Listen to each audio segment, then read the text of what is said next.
There's something unsettling most people never realize. It's not affection that binds someone to you. It's not attention. It's not even desire. It's the sudden absence of all three. Not cruelty, not rejection, not dramatic exits. Just nothing. And that nothing unsettles the human mind more than any emotional outburst ever could. At first, emotional starvation looks harmless. No arguments. No explanations. No emocional chaos. You simply stop offering reassurance. You stop filling gaps. You stop reacting. And the silence begins to work. Because the brain cannot rest inside an unfinished emotional story. When someone fades without explanation, it doesn't feel like loss. It feels like confusion. And confusion is addictive. The mind keeps circling the same questions. What changed? Where did I go wrong? Why does this feel unfinished? The absence becomes louder than presence ever was. Rejection closes a door, silence leaves it half open, and the human psyche cannot stop staring at a door that might still open. We are biologically wired to seek emotional regulation through others. Consistency creates safety. But when that safety disappears without warning, the nervous system activates. Not with clarity, with obsession. This is why emotional starvation works when affection fails. Affection satisfies. Satisfaction ends pursuit. But uncertainty keeps the mind engaged. Most people confuse emotional starvation with being cold. That's not it. True emotional starvation is emotional neutrality. You're not angry. You're not distant.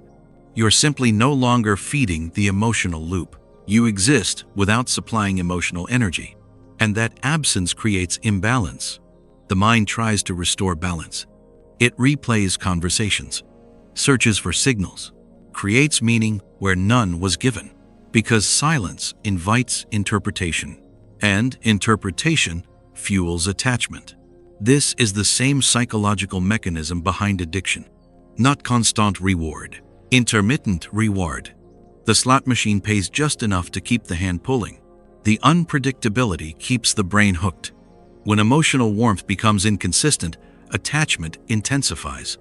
People don't become addicted to individuals. They become addicted to the emotional states those individuals once provided.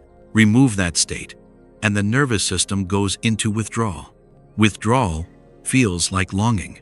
Longing feels like desire. This is why chasing destroys attraction. Chasing removes uncertainty. When everything is available, nothing feels valuable. The mind relaxes. Interest fades. But when you stop overgiving, something shifts. You don't explain. You don't clarify. You don't pursue a closure. You let the emotional silence remain. And that silence forces the other person to face their dependence. Powerful people understand this instinctively. They don't over-communicate. They don't rush to repair emotional tension. They don't fight to be understood. They allow emotional gaps to exist. Because gaps expose truth. Here's the difference between manipulation and emotional strength. Manipulation is creating confusion to control. Strength is refusing to bleed emotionally for someone who isn't meeting you halfway. You're not withholding to punish. You're withdrawing to protect.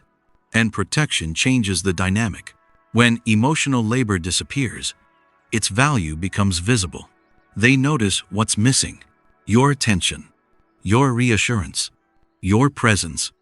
Not because you demanded appreciation, but because absence reveals dependency. Most people fear silence. They believe it means abandonment. But silence isn't abandonment. It's self-containment. It shows who was connected to you and who was connected to what you provided.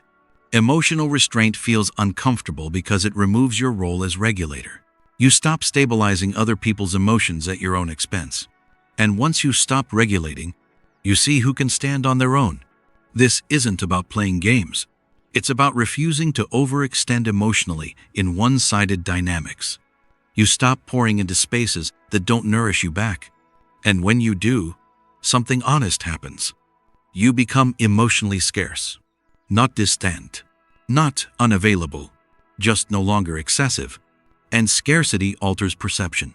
What was taken for granted becomes valuable. The paradox is unavoidable.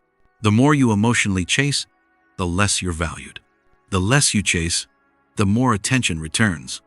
Not because of strategy, but because the human mind seeks what feels slightly beyond reach. Emotional addiction doesn't come from love. It comes from disruption. When comfort is removed without explanation, the psyche clings, not to the person, to the possibility. So if you're tired of being overlooked, stop feeding emotional systems that drain you. Let silence sit. Let absence speak. What returns wasn't confused. It was connected. And once you understand this, you stop mistaking effort for intimacy. You stop confusing availability with worth. Because the deepest pull isn't created by giving more, it's created by knowing when to give nothing.